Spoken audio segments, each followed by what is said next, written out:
to Through the Bible.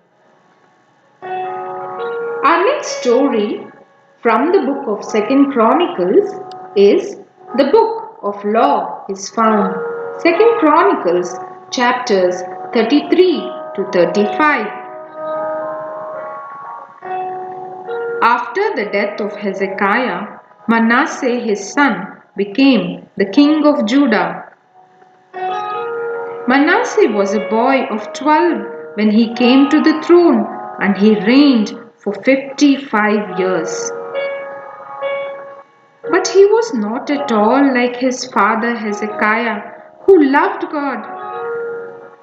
When Hezekiah was ill and dying, God had healed him and extended his life by 15 years. Once Manasseh was 12 years old, Hezekiah reigned together with his young son to train him to become a good ruler. From an early age already, he encouraged the people of Judah to turn back to the worship of false gods and of the sun, the moon, and the stars. Even in the temple of God, he had altars built for all these false gods. And when he was older and had children of his own, he made them go through fire in honor of these gods. Because of this, the Assyrians turned their attention again to Judah, and in the war, Manasseh was captured and taken away in chains to Babylon. While he was in prison in Babylon, King Manasseh began to think over his ways and to realize that he had done wrong in turning away from God. He prayed for forgiveness, and God made the Assyrians free him again and take him back to Jerusalem. Then Manasseh knew that the Lord was the true God, and from that time on he served God only. When Manasseh died, his son Amon came to the throne, but he reigned for only 2 years in a very evil way. Then he was murdered by his own servants. The next king was Josiah, who was a little boy of only 8 years old when he became king. At first, one of the princes ruled for him because he was so young, but all the time Josiah was doing his best to serve God in the right way. As soon as he was old enough, he commanded that all the false gods and altars to them in the land should be broken down and burned. With his servants, he even crossed into Israel, which now had very few people left after the Assyrians had taken the rest away and broke down altars there as well.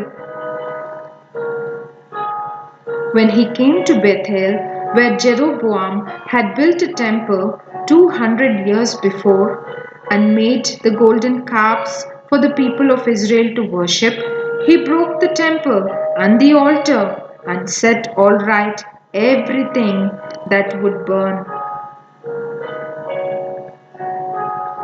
When all this work of cleansing was done, Josiah went back to Jerusalem to see that all that had anything at all to do with these false god worship was taken away and destroyed. While his workmen were busy around the temple, Hilkiah the high priest found there the book of the law. He took it at once to the king, and Shaphan, the king's scribe, read it to him. When the king heard the law and understood how much wrong had been done in the land, he was so upset that he tore his clothes. Then he told the temple leaders to ask God what he and the people of Judah must do to be forgiven because they and their forefathers had broken God's laws. He knew they were all in great danger and was sure that God would punish them for what they had done. The temple leaders went to a prophetess called Huldah and told her the king's request. This was Huldah's answer. This is what the Lord God of Israel says.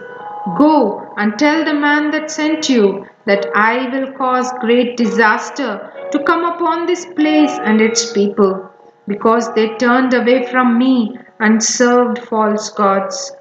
This land and this people must be punished for the evil they have done.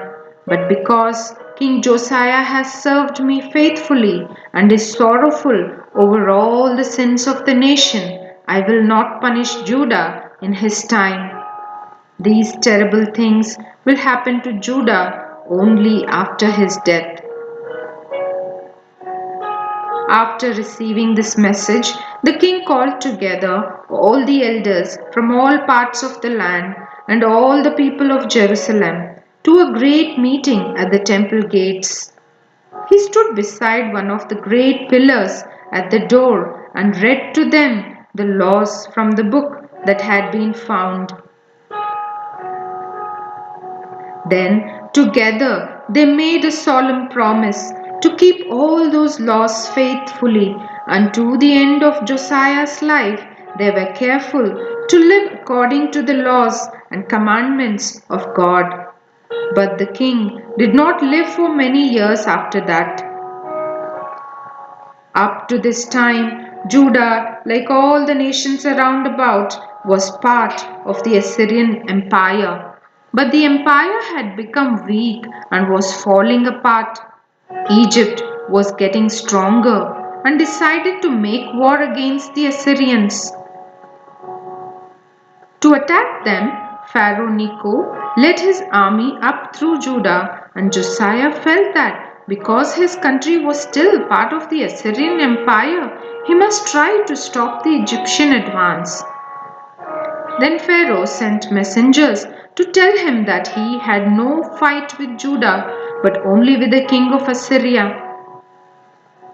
Josiah would not listen, and his army fought against the Egyptians in the valley of Megiddo. That day, the men of Judah were very badly beaten, and an arrow hit King Josiah himself, so that he died in his chariot, and his body was taken back to Jerusalem to be buried there.